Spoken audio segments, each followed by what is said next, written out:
Something is happening in markets right now that most retail investors have no idea about. While small investors continue buying stocks and celebrating new market highs, the world's wealthiest individuals are quietly selling billions of dollars worth of their holdings. This isn't normal profit-taking or portfolio rebalancing. This is systematic liquidation by people who have access to information and market intelligence that the general public never sees. The numbers tell a story that mainstream financial media refuses to acknowledge. Over the past 6 months, insider selling by billionaire investors and major institutional players has reached levels not seen since the months before previous market crashes. Bill Gates alone has sold over $12 billion in equity positions across multiple sectors. Jeff Bezos liquidated $8.7 billion in Amazon stock. Warren Buffett's Berkshire Hathaway reduced its equity positions by $43 billion. These aren't isolated events. They represent coordinated positioning by the world's most sophisticated investors. When people who have consistently outperformed markets for decades begin liquidating positions simultaneously, it suggests they're seeing risks that haven't been recognized by broader markets yet. The Form 13F filings, mandatory quarterly reports that reveal the holdings of large investment managers, paint an even clearer picture. Major hedge funds, pension systems, and family offices have been reducing their exposure to technology stocks, consumer discretionary companies, and growth-oriented investments across the board. The velocity and consistency of these reductions indicate strategic repositioning rather than random portfolio adjustments. Citadel reduced its technology holdings by 37% in the most recent reporting period. Bridgewater Associates cut equity exposure by 28% while increasing cash and treasury positions. Tiger Global Management liquidated significant portions of its growth stock portfolio after years of aggressive accumulation. But here's what makes this selling wave particularly concerning. It's happening during a period when corporate earnings are still growing, employment remains relatively stable, and traditional recession indicators haven't triggered obvious warning signals. Smart money isn't selling because of immediate crisis conditions. They're selling because they anticipate crisis conditions that haven't materialized yet. The contrast with retail investor behavior couldn't be more stark. While billionaires and institutional investors liquidate positions, individual investors continue pouring money into equity markets through retirement accounts, brokerage platforms, and exchange-traded funds. Monthly flow data shows retail investors have added over $200 billion to equity positions over the past year. This divergence between institutional selling and retail buying creates a dangerous dynamic. Retail investors are providing the liquidity that allows smart money to exit positions without crashing markets immediately. Individual investors buying small amounts distributed across millions of accounts can absorb significant institutional selling without creating obvious price pressure. But this dynamic is temporary. Eventually, retail buying capacity reaches limits, while institutional selling continues. When that balance tips, markets can decline rapidly because the sophisticated buyers who normally provide support during corrections have already exited their positions. The $89 billion in combined insider selling over recent months represents more than just large numbers. It represents a transfer of risk from informed investors to uninformed investors. Billionaire investors and major institutions are transferring their market exposure to retail investors and smaller institutions who do not have access to the same information sources and analysis capabilities. Understanding the mechanics of how this transfer occurs helps explain why market crashes often surprise most participants. Large institutional investors don't announce their intentions to reduce market exposure. They execute sales gradually over months through sophisticated trading systems designed to minimize market impact. Dark pools, algorithmic trading systems, and cross-trading networks allow major investors to sell significant positions without creating obvious selling pressure in public markets. A billion-dollar equity sale can be executed through hundreds of smaller transactions, distributed across multiple trading venues over several weeks. This selling methodology means that retail investors watching daily market movements may not recognize that major liquidation is occurring until it's largely complete. By the time selling pressure becomes obvious through declining prices and increased volatility, informed investors have already repositioned their portfolios. The technology sector provides the clearest example of this dynamic in action. Despite continued innovation, strong earnings growth, and positive analyst coverage, major investors have been systematically reducing technology exposure. Form 13F data shows net selling across every major technology subsector over the past 2 quarters. Microsoft, despite posting strong quarterly results and maintaining market leadership in cloud computing, has seen significant insider selling. Apple continues generating record revenues and profits, but institutional investors have reduced their positions substantially. Amazon, Google, and other technology giants show similar patterns of institutional liquidation despite fundamental business performance that appears strong. The consumer discretionary sector shows even more pronounced selling pressure. Retail companies, restaurant chains, luxury goods manufacturers, and entertainment companies have all experienced major institutional selling, despite consumer spending data that remains relatively resilient.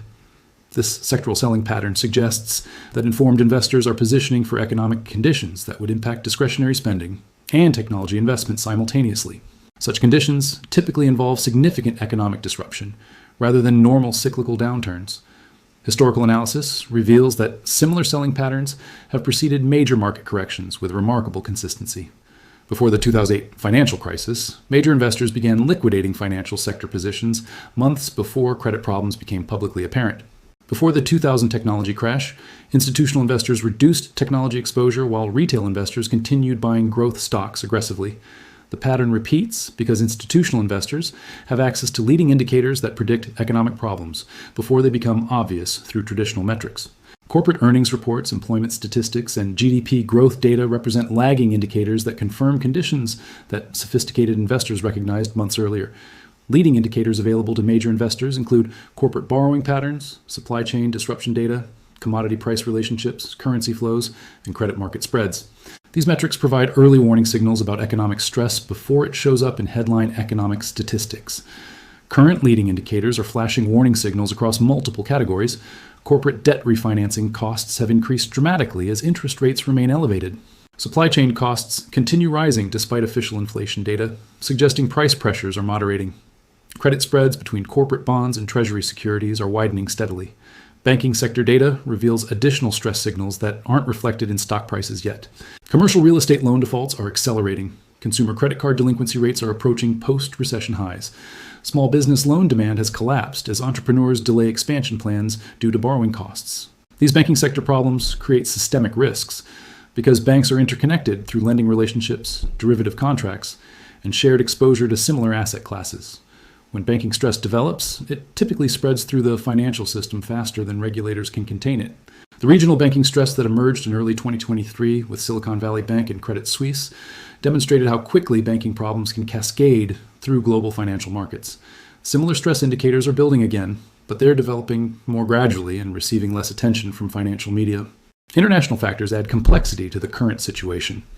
European banking systems face stress from commercial real estate exposure and sovereign debt concerns.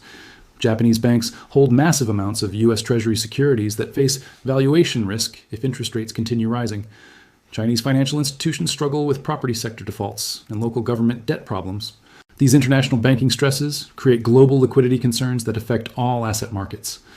When international banks face capital constraints, they reduce lending and investment activities worldwide. This reduction in global liquidity typically impacts higher risk assets like growth stocks and emerging market investments first. Smart money selling patterns suggest major investors are positioning for exactly these kinds of liquidity constraints. By reducing equity exposure and increasing cash positions, they're preparing for periods when asset sales become forced rather than voluntary. The cryptocurrency market provides another perspective on institutional positioning. Despite mainstream adoption and regulatory clarity improvements, major investors have been reducing cryptocurrency exposure significantly. This reduction suggests they're preparing for scenarios where all risk assets face selling pressure simultaneously. Commodity markets show mixed signals that add complexity to the institutional selling story. Energy and agricultural commodities continue attracting institutional investment as inflation hedges and supply shortage plays. But industrial metals and materials companies have faced institutional selling pressure despite continued infrastructure spending and manufacturing activity. This selectivity in commodity exposure suggests institutional investors are positioning for stagflation scenarios where commodity prices rise due to supply constraints, while stock markets decline due to economic growth concerns. Such scenarios have historically been challenging for traditional stock and bond portfolios. Government bond markets reveal additional institutional positioning that supports the broader selling narrative. Despite concerns about government debt levels and deficit spending, institutional investors have been increasing Treasury bond exposure. This positioning suggests they're preparing for deflationary scenarios where Treasury bonds outperform other asset classes.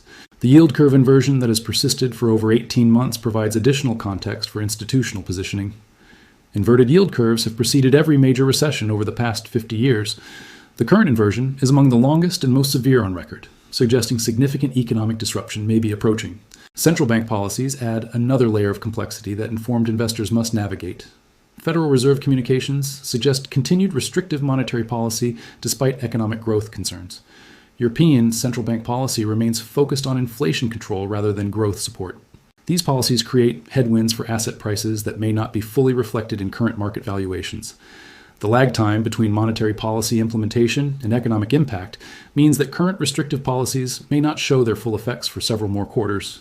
Institutional investors positioning now are preparing for those delayed impacts, rather than responding to current conditions. Corporate behavior provides additional evidence supporting the institutional selling narrative. Share buyback activity has declined significantly despite strong corporate cash flows. Merger and acquisition activity has slowed as companies focus on balance sheet preservation rather than expansion. Capital expenditure plans are being delayed or canceled across multiple industries. These corporate behaviors suggest that business leaders are seeing similar warning signals that are motivating institutional investor selling. When both corporate management and major investors begin reducing risk simultaneously, it typically indicates they're responding to similar underlying concerns about future economic conditions. The real estate market shows parallel patterns that support broader institutional selling trends.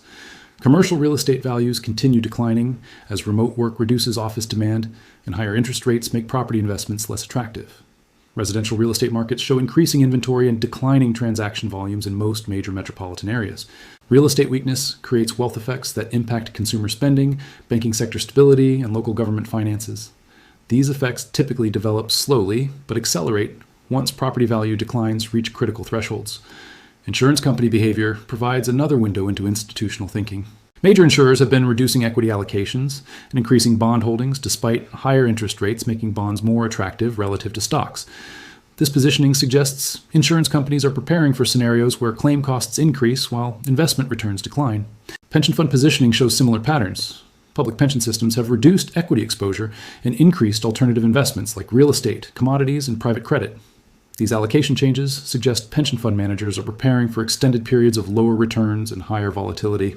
The velocity of institutional selling has been accelerating over recent months. What began as gradual portfolio adjustments has evolved into more aggressive positioning changes. This acceleration suggests that whatever concerns are motivating the selling may be approaching critical thresholds. Market structure factors amplify the potential impact of continued institutional selling. Passive investment strategies now represent over 40% of equity market capitalization. These strategies don't make independent buying or selling decisions based on market conditions. They simply track indices regardless of underlying fundamentals. When institutional selling pressure exceeds retail buying capacity, passive strategies begin selling automatically to maintain their target allocations. This mechanical selling can accelerate market declines beyond what fundamental conditions would justify. High-frequency trading and algorithmic trading systems add additional complexity during periods of selling pressure. These systems are designed to respond to price momentum and volatility changes. When selling pressure increases, algorithmic systems often amplify the movement by adding to selling pressure rather than providing stability. The combination of institutional selling, reduced market-making capacity, passive strategy mechanics, and algorithmic amplification creates conditions where market declines can accelerate rapidly once they begin. This structural vulnerability may be why smart money is positioning defensively before obvious crisis signals appear. Exchange-traded fund flows provide real-time insight into how retail investors are responding to institutional selling pressure. Despite clear evidence of institutional liquidation, retail investors continue adding money to equity ETFs at rates that exceed historical averages. This continued retail buying is providing the liquidity that allows institutional selling to occur without immediate price impact. But retail buying capacity isn't infinite. Credit card debt levels suggest many retail investors are borrowing to fund equity purchases, which creates additional systemic risk. The options market provides another perspective on institutional positioning. Major investors have been purchasing put options and selling call options across broad market indices. This positioning profits from market declines, while limiting upside participation, suggesting institutional investors expect lower rather than higher equity prices. Corporate insider selling by executives and directors has accelerated alongside billionaire selling. SEC filings show insider selling reaching levels not seen since previous market peaks. When corporate insiders sell their own company stock aggressively, it suggests they believe current prices exceed fundamental values. International capital flows support the domestic institutional selling narrative. Foreign investors have been reducing U.S. equity exposure while increasing emerging market and European allocations. This geographic diversification suggests international investors are preparing for U.S. market underperformance. The municipal bond market shows stress signals that connect to broader institutional positioning. Municipal bond default rates are increasing as local governments face revenue pressures and debt service challenges. These defaults create losses for institutional investors while reducing their willingness to extend credit to other borrowers. Private equity and venture capital activity has declined significantly as higher interest rates make leveraged acquisitions less attractive. This reduction in private equity activity removes an important source of demand for public company acquisitions, reducing support for equity valuations. The message from smart money selling is clear. The world's most sophisticated investors are positioning for economic and market conditions that differ significantly from current consensus expectations. They're not selling because of immediate crisis conditions. They're selling because they anticipate crisis conditions that most market participants haven't recognized yet. For retail investors, the implications are significant. Continuing to buy equities while major institutions sell transfers risk from informed investors to uninformed investors. Understanding this dynamic doesn't provide precise timing signals for market movements, but it suggests increased caution is appropriate. The $89 billion in billionaire selling represents more than large numbers. It represents a warning signal from investors who have consistently demonstrated superior market timing and risk management capabilities. Ignoring the signal because markets continue rising may prove costly when the conditions they're preparing for eventually materialize.